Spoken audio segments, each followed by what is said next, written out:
Shalom, selamat pagi Bapak Ibu, Saudara-saudari yang dikasihi Tuhan kita Yesus Kristus. Sebelum kita melakukan aktivitas kita hari ini, kita terlebih dahulu mendengarkan firman Tuhan. Untuk itu, marilah kita berdoa. Kami bersyukur pada pagi hari ini ya Tuhan, karena kasih setiamu selalu baru bagi kehidupan kami. Kami akan mendengarkan firman-Mu, kiranya Tuhan memberkati, agar firman-Mu menjadi suluh bagi kehidupan kami. Hanya di dalam nama Tuhan Yesus Kristus kami berdoa. Amin.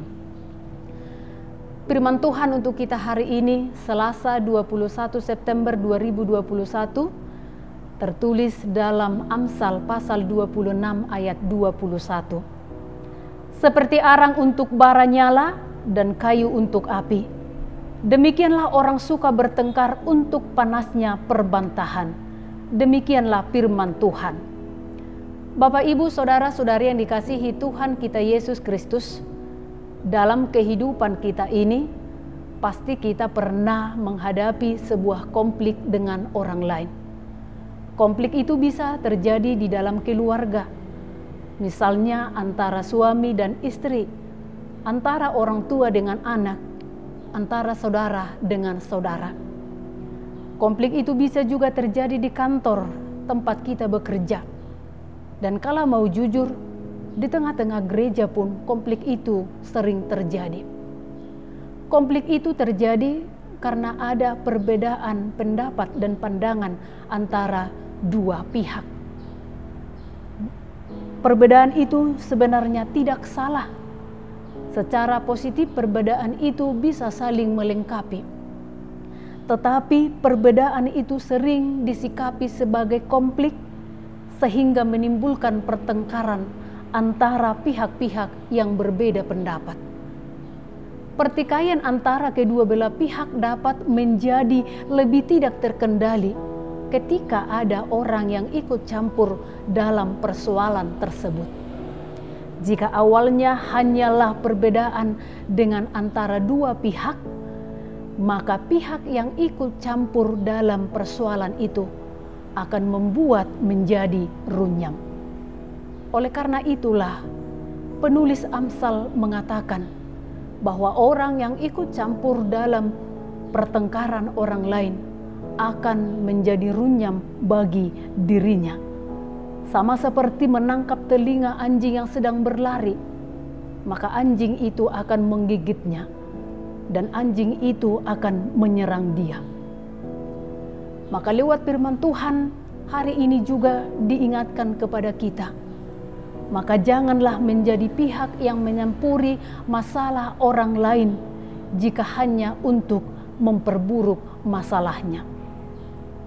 Karena orang seperti ini tentunya menyukai pertengkaran dan perbantahan yang semakin panas. Maka orang seperti inilah yang diibaratkan dengan arang dan kayu di dalam firman Tuhan hari ini, di mana arang membuat terus menyala dan kayu yang membuat api terus menyala. Meskipun bara terlihat sudah padam di bagian luarnya, tetapi di bagian dalamnya bara itu tetap menyala. Orang-orang yang menyukai pertengkaran pasti tidak sungguh-sungguh ingin memadamkan bara tersebut. Mereka terlihat boleh seperti memadamkan api, tetapi di dalam tetap menjaga supaya bara tersebut tetap menyala sehingga sewaktu-waktu dapat disulut kembali. Oleh karena itu, kita dapat memadamkan api jika kita tidak menambahkan kayu ke atasnya. Itu sebabnya Raja Salomo mengatakan, bila kayu habis, padamlah api. Bila pemfitnah tidak ada, redalah pertikaian. Bapak, Ibu, Saudara-saudari yang dikasihi Tuhan Yesus Kristus, di pihak mana kita berdiri? Apakah kita masih merupakan orang-orang yang menyukai konflik? Apakah kita masih merupakan orang yang menyukai pertikaian, pertengkaran yang terjadi? Atau kita adalah orang-orang yang berusaha untuk memadamkan konflik yang sudah terlanjur terjadi? Lewat renungan pagi hari ini, kita diingatkan, berusahalah agar hidup dengan damai terhadap semua orang. Seperti yang dituliskan oleh Anthony de Mello dalam sebuah bukunya yang menceritakan 2 kisah orang bijak yang sudah puluhan tahun mereka tinggal bersama dan hidup di dalam damai. Mereka tidak pernah cekcok, tetapi di suatu waktu mereka sepakat, bagaimana kalau hari ini kita mencoba untuk bertengkar. Yang lain pun setuju. Dan yang dipertengkarkan mereka adalah dengan sepotong roti. Lalu mereka memulai pertengkaran tersebut. Orang pertama atau orang bijak pertama berkata, roti ini punyaku, roti ini milikku.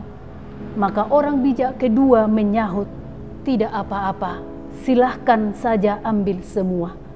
Maka pertengkaran itu batal terjadi karena mereka memang tidak bisa bertengkar, karena mereka selamanya hidup di dalam damai.